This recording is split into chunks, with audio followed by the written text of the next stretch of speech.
नमस्कार साथियों, स्वागत है आपका EPS 95 मिनिमम पेंशन बढ़ोतरी के एक और वीडियो में। जी हाँ साथियों, NSE और कमांडर अशोक रावत जी की मेहनत रंग लाती हुई नजर आ रही है। जी हाँ साथियों, जैसा कि हम सभी को पता है, हाल ही में कमांडर अशोक रावत जी ने NSE दल के साथ में वित्त मंत्री निर्मला सीतारमण जी से मुलाकात की। जैसा कि हम सभी को पता है, फरवरी में देश का बजट आने वाला है, सरकार बजट पेश करने वाली है और निर्मला सीतारमण जी उसकी मुखिया होती है।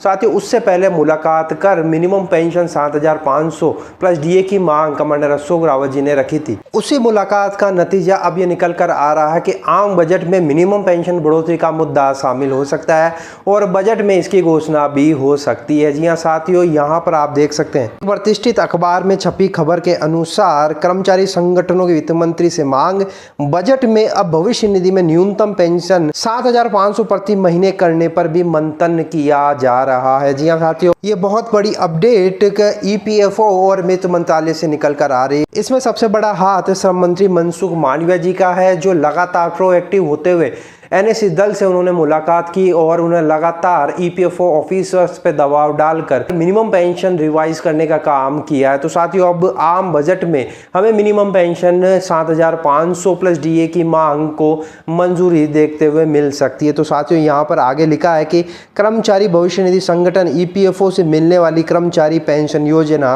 EPS के तहत न्यूनतम पेंशन 1,000 रुपये से बढ़ाकर 7,500 प्रति माह किया जाए। कर्मचारी संगठनों ने आगामी बजट को देखते हुए वित्त मंत्री निर्मला सीतारमण के सामने मांग रखी है। सरकार इस पर विचार कर रही है। EPS 95 नेशनल एजुटेशन कमेटी ने बताया कि देश भर में केंद्र व राज्यों के सरकारी, निजी संगठन और फैक्ट्रियों में कार्यरत 78 लाख कर्मचारी EPS के तहत पेंशन पा रहे हैं। कुछ कर्मचारियों की संस्थाएं न्यूनतम पेंशन 5,000 रुपये करने की मांग कर रही है। वह पेंशनर की मूलभूत जरूरतों के लिए अपर्याप्त है। सरकार ने 2014 में न्यूनतम पेंशन 1,000 रुपये की थी। इसी के साथ नए रोजगार देने वाले उद्यमों के कर्मचारियों का 12% कर्मचारी और नियोक्ता का अंशदान 3 माह तक सरकार ही जमा कराती है। अब सरकार को इसका दायरा भी बढ़ाने का प्रस्ताव दिया गया। तो साथियों, आप देख सकते हैं, इस बजट सत्र में न्यूनतम पेंशन 7,500 प्लस DA करने की जो मांग NSE दल लगातार कर रहा है 10 सालों से, जिसका संघर्ष NSE दल और पूरे देश भर के पेंशनर्स कर रहे हैं, वो मेहनत अब रंग लाती हुई नजर आ रही है। कमांडर अशोक रावत जी के नेतृत्व में पूरा NSE दल लगातार मंत्रियों और सांसदों से मुलाकात कर उन पर दबाव बनाने की पूरी प्रक्रिया में लगे हुए थे और इसी का नतीजा है कि अब हमें न्यूनतम पेंशन बढ़ोतरी जल्द ही देखने को मिलेगी। सारे देश भर के जितने भी पेंशनर हैं, उनके चेहरों पर मुस्कान आने वाली है। जी हाँ साथियों, 1,000 रुपये की जो पेंशन पा रहे हैं, अब उनको सीधे 7,500 मिनिमम पेंशन मिलने वाली है। ये बहुत बड़ी बात है।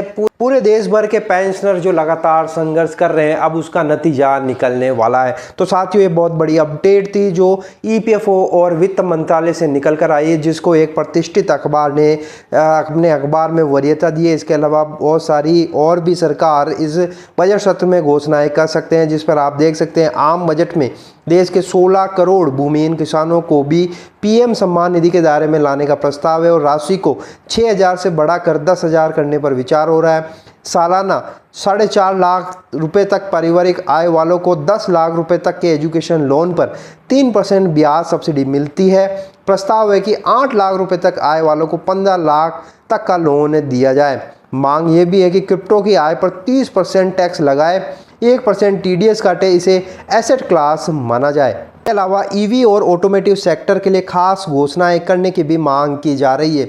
EV पर सब्सिडी बढ़ाई जाए। अपने कमर्शियल भारी वाहनों को EV में बदलने के इच्छुक वाहन मालिकों के लिए खास तरह की सहूलियतें दी जाए।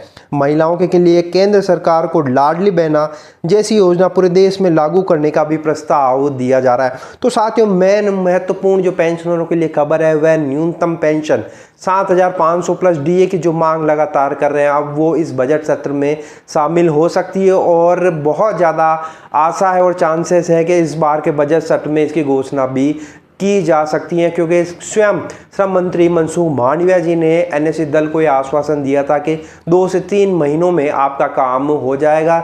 युद्ध स्तर पर ईपीएफओ के ऑफिसर्स इस पर लगे हुए हैं। तो साथियों अब देखना ये होगा कि जो फरवरी में बजट आता है उसमें किस तरह से न्यूनतम पेंशन की घोषणा होती है। अब ये देखने वाली बात होगी। आप तक हम पल पल की खबरें पहुंचाते रहेंगे। आपको ये खबर कैसी लगी, आपकी राय कमेंट बॉक्स में ज़रूर बताइएगा। वीडियो अगर आपको अच्छा लगा तो लाइक शेयर कर दीजिए। इसी तरह की इन्फॉर्मेशन प्राप्त करने के लिए आप चैनल को सब्सक्राइब ज़रूर कर लीजिए। तो फिर मिलते हैं, तब तक के लिए अपना ख्याल रखिए। जय हिंद, जय भारत। ये जाति का रिश्ता नहीं, धर्म का रिश्ता नहीं, कर्म का रिश्ता है। कामगारों का रिश्ता, कर्म का रिश्ता।